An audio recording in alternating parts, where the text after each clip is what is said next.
Hi, I'm Fox San Antonio's Jessica Headley. And I'm Ryan Wolf. Our greatest responsibility. The news site Deadspin recently produced a mashup video that went viral and unsettled many Americans. Plaguing our country. It exposed how America's largest broadcaster forced its local anchors to read an Orwellian script. The Sinclair Broadcasting Group demanded its local anchors recite the same lines, demonizing media and sowing distrust, with warnings like this. The sharing of biased and false news has become all too common on social media. More alarming, some media outlets publish these same fake stories without checking facts first. What's worse, if you actually watch Sinclair's programming, you'll see they violate almost everything they warn against. So far, no hearings on the big uranium deal. That's right. That's a Sinclair host promoting the debunked conspiracy theory that Hillary Clinton gave away 20% of America's uranium to Russia. That could involve kickbacks to the Clinton Foundation. Oh, and here's another segment alluding to the baseless conspiracy theory that a Democratic staffer was murdered for leaking party emails to WikiLeaks. There's a theory Democratic National Committee emails were given to WikiLeaks by a DNC whistleblower who was later gunned down. Maybe it was him. Maybe it was the Russians. And what about this warning? Some members of the media use their platforms to push their own personal bias and agenda. Personal bias? Well, Sinclair actually has an entire syndicated segment that does exactly that. The host is a former Trump media advisor. Local Sinclair stations are forced to broadcast his pieces multiple times a week. Predictably, they almost always defend Trump. Facts show that our country is fine, and it is heading in the right direction. And this third warning from Sinclair. We are concerned about the troubling trend of irresponsible, one-sided news stories plaguing our country. Sinclair even dedicated a segment to the existence of a secretive deep state, void of any evidence. It's a term President Trump tweeted about earlier this year. The main source, another former Trump advisor, Sebastian Gorka. Talking at the highest levels of U.S. government. The main facts, a public opinion poll. The only skepticism offered in the 2-minute piece were these 6 seconds. Some critics call the deep state a conspiracy theory peddled by Republicans hoping to undermine the FBI. Clearly, Sinclair doesn't practice what they preach. Large corporations with partisan agendas should not be broadcasting into 72% of American households under the guise of local news. That's why federal regulators must stop Sinclair's purchase of Tribune Media. The Senate's torture report. It might be the purest example of red news, blue news that we have ever had on this show. On the left, the revelations about CIA interrogations of prisoners were a horrific confirmation of people's worst fears, that our nation lost its mind and some of its collective morality in the immediate aftermath of 9/11. On the left, the report was a much-needed document. On the right, it was partisan. It was treated like a Democratic attempt to shame the Bush administration or even distract from more timely issues. The United States of America is awesome. We are awesome. But we've had this discussion. We've closed the book on it and we've stopped doing it. And the reason they want to have this discussion is not to show how awesome we are. This administration wants to have this discussion to show us how we're not awesome. The U.S. is awesome in a lot of ways, and it is also, at the same time, not entirely awesome. Obviously, both things are true. So let's go over to the blue news now, because MSNBC's Rachel Maddow most definitely did not think the U.S. treatment of prisoners was awesome. We knew before today that the United States, specifically the CIA, had tortured people after 9/11. What we did not know before today was exactly how they did some of it, and exactly how much of it they did, and how much they tried to conceal it while they were doing it and after. But the other thing we didn't know, which I'm not sure anybody knew to expect before today, the other thing we didn't know is just what a mess they were as they tried to invent this program out of whole cloth. So she's saying lots of news came from the report. Now, this is the thing about red news, blue news. You'd probably never hear what Maddow said over on Fox, and you would never hear what Tanteros said over on MSNBC, except if they played a clip and made fun of her. So let's not talk about the red news, blue news noise of this, but instead talk about the facts, about what the media has reported through the years about the CIA's practices. Because the Senate report this week makes it pretty clear that the CIA funneled information to journalists, info about the interrogation program, info that was false. The CIA, of course, disputes that conclusion. So joining me now to try to get to some of the truth here are guests on both sides of the journalist-source relationship. Bill Harlow, who was a CIA spokesman and who coordinated some of the pushback against the Senate report this week, and Michael Isikoff, the famous investigative correspondent, most recently of NBC News, now at Yahoo. Thank you both for being here. Good to be with you, Brian. Likewise. Bill, is there such a thing as a sanctioned leak from the CIA where the agency puts out positive information? Because one of the takeaways from the Senate report this week is that there were times where the CIA would leak information that made the interrogation program look favorable. Well, I think the word leak is a pejorative right there. When reporters like Michael would call me up and ask questions about things that were happening at the agency, and I would respond to it, he wouldn't look at it as a leak. A leak to a reporter is something that some other reporter got. So no, I mean, the job of the agency spokesman is to provide information as best they can on an unclassified basis to reporters, and that's what they did. Michael, I see you smiling. Have you been on the receiving end of some of this? Well, I've certainly been on the receiving end of information from Bill and a lot of others at the CIA.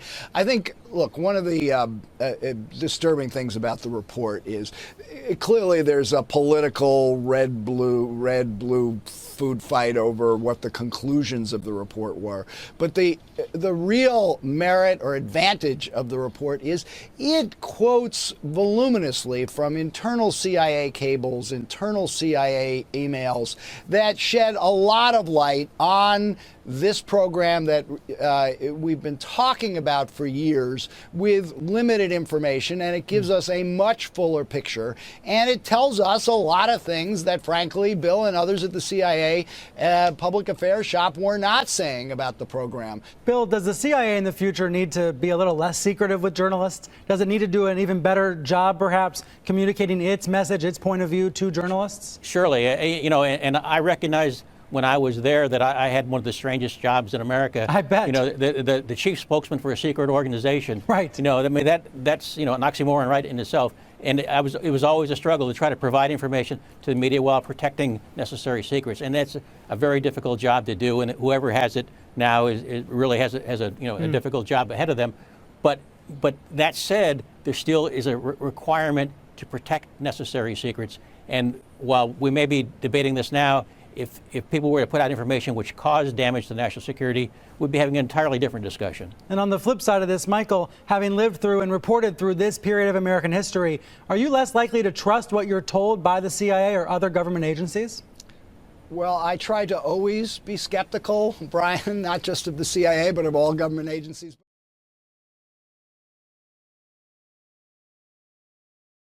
But at the same time, most journalists do try their level best to get the facts straight. It requires checking and, wherever possible, a first-hand account of what's happening. But an eyewitness account is not always possible, particularly in nasty wars on the other side of the world. And so reporters sometimes have to rely on other people's accounts. The story then becomes as good as its source, and sources sometimes lie. The U.S. Central Intelligence Agency, the CIA, deals in information and misinformation. Tonight we see how the CIA has been able to plant news reports that aren't just inaccurate, but totally fabricated. This is Angola, a former Portuguese colony in southwest Africa that's been at war since the mid-70s. Its left-wing government, supported by Cuban soldiers, fights a continual battle against guerrillas backed by South Africa. 10 years ago, the Soviets helped send guns and troops here, and the United States responded with support for the guerrillas. According to newspapers at the time, that's how the Angolan War started. But did it? John Stockwell, wearing the cross, worked for the CIA for 12 years. As a colonel, his last assignment was to run the U.S. campaign in Angola. The basic theme was to make it look like a Russian and Cuban aggression in Angola. And so any kind of story that you could write and get into the media anywhere that pushed that line, you did. 1/3 of my staff in this task force was covert action, was propagandists whose professional career jobs was making up stories and finding ways to get them into the press. The CIA had just closed down 3 long-term paramilitary operations in Southeast Asia. Vietnam, Cambodia, and Laos. They'd had over 1,000 paramilitary case officers come flocking back to Washington. They didn't have desks for everybody, much less jobs, and morale was rock bottom low. They wanted a covert action. They wanted a paramilitary encounter. The rationale was that the Soviet Union was trying to take advantage of the United States' weakness right after the Vietnam War, that Angola was getting its independence and they were trying to snap it up, and that Henry Kissinger decided that we could not be weak and we wouldn't let them do it.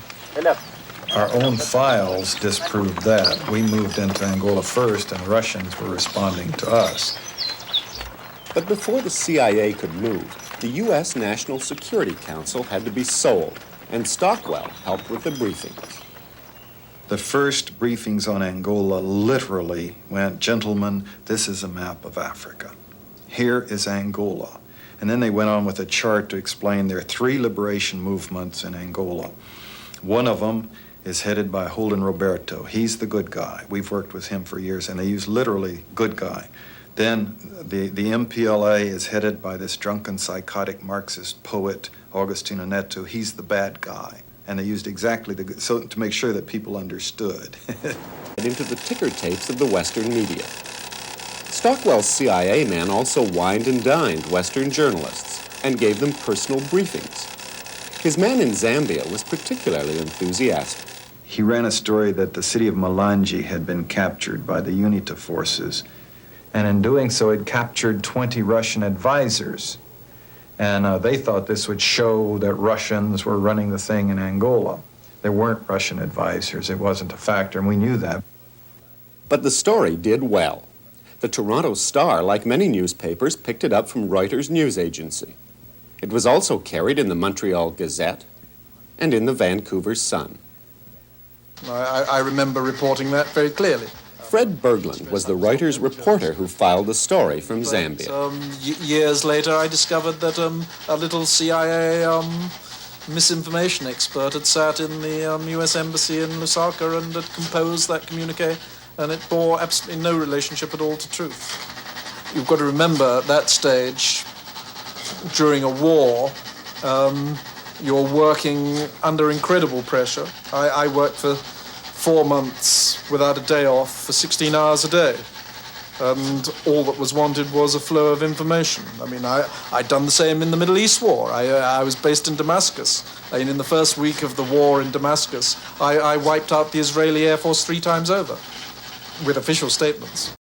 Is that you can't really listen to what people say. It's a lot of nonsense in there. You have to look at actions. What actually happened? And I think if people kind of put their personal feelings behind and just focused on what happens, we'd be a lot better off. I feel there's a lot of personal hatred to Trump, which to me just falls in the category of hatred. You have to look at what has happened. But do a little comparison of our last 2 presidents and how they started off. Trump is out of the atmosphere as far as how well he's doing compared to the last 2 presidents, if you look at things side by side. That's one point. A previous caller mentioned something very important that you guys completely brushed over, and that's something that was slipped into the 2012 NDAA. It was the rescinding of the Smith-Mundt Act. And what this has done is open the floodgates for the media to basically lie to us if it's in the best interest of the government. So what we're witnessing here is the deep state aligned with media, and they have a free pass. We're a lot of questionable things happening in this country. We got mass shootings. I'm sorry to say these things are questionable. And under this law, the rescinding of the Smith-Mundt Act, in reality, the government could be working with media to deceive us. And it's legal talk about the rescinding of the Smith-Mundt Act, please. Dan, we'll let you go there. Dan in Massachusetts. Eleanor Clift, any thoughts on what you heard? I think that sounds to be like a conspiracy theory that's alive and well. I'm not going to comment on it. Cheryl Chumlin? I'm not familiar with that particular act, but I will say that back in the 1950s, there was that whole Operation Mockingbird thing, which was never formally confirmed by the CIA. But of course, that was the operation where CIA operatives worked with U.S. media to shape the messages that came out of the media, and it was purportedly supposed to have hit at hundreds of journalists and reporters.